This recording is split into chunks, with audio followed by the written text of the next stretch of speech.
Coming up on today's episode of the AMA Drone Report. Drone Safety Week underway. RaceDayQuads 2019 MultiGP Championship by DRL. And NTSB promotes drone use and accident investigation.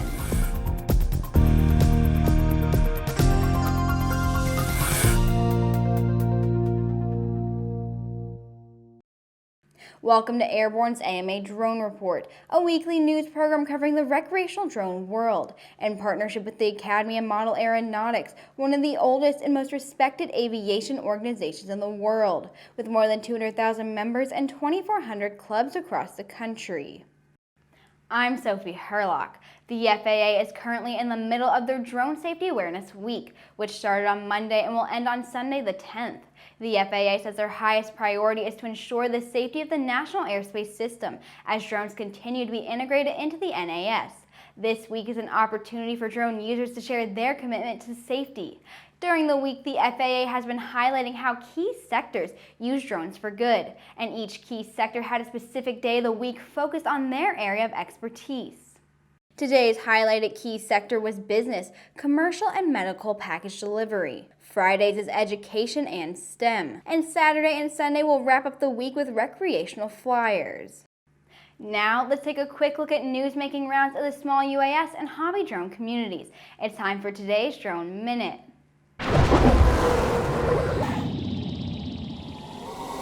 Even though DJI's Mavic Mini was designed to keep the drone's weight below the limit set by the FAA for mandated registration, the drone still has to be operated in accordance with applicable regulations. If you decide to engage in any commercial operations in the NAS, then you are required to comply with all applicable FARs. U.S. Senators John Thune and Ed Markey are urging the FAA to publish a rulemaking for the remote identification of UAS without further delay and requested clarification on the FAA's plan for any voluntary industry implementation of drone identification. The FAA was directed to develop standards for remote identification of UAS in the FAA Extension Act of 2016. The UK CAA is requiring drone operators to register their aircraft.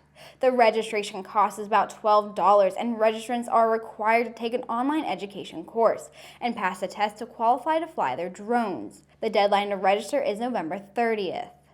Using drone technology, a team of UF researchers uncovered how an ancient Florida village played a pivotal role in pre-Columbian geopolitics. In research led by anthropology PhD student Terry Barber, the team discovered the settlement on Raleigh Island, located on the northern Gulf Coast of Florida, around 900 to 1200 AD, operated as a major producer of beads from seashells. The beads used in rituals at the time were highly prized in communities from the coast to the lower Midwest. Now back to the rest of the news. The RaceDayQuads 2019 MultiGP Championship, presented by DRL, is currently happening now through November 17th at the Daytona Stadium. The top 100 pilots in their newly launched Sport Class division will start by competing in the Sport Class Championship.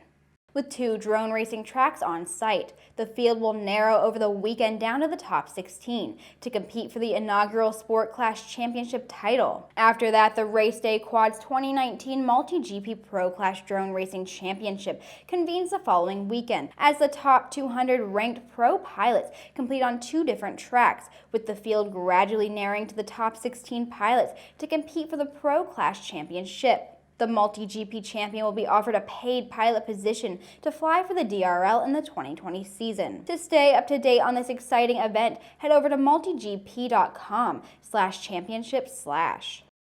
The manned aviation community has had a tough few weeks, but last month's loss of a World War II B-17 and members of its crew were some of the worst times in recent memory.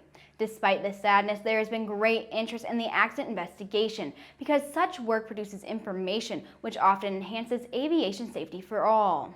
The NTSB released some of the drone footage, which has been carefully used to document the accident scene and publicly promotes the usefulness and value of drones. The NTSB considers drones to be a valuable tool and has been a leader in the introduction of unmanned technologies and accident investigations. Drones continuously play a key role in keeping tomorrow's aircraft pilots safe because of the lessons we can learn each time a tragedy occurs. And that wraps up this week's Drone Report. Don't forget to subscribe and to check us out on Facebook and on Twitter.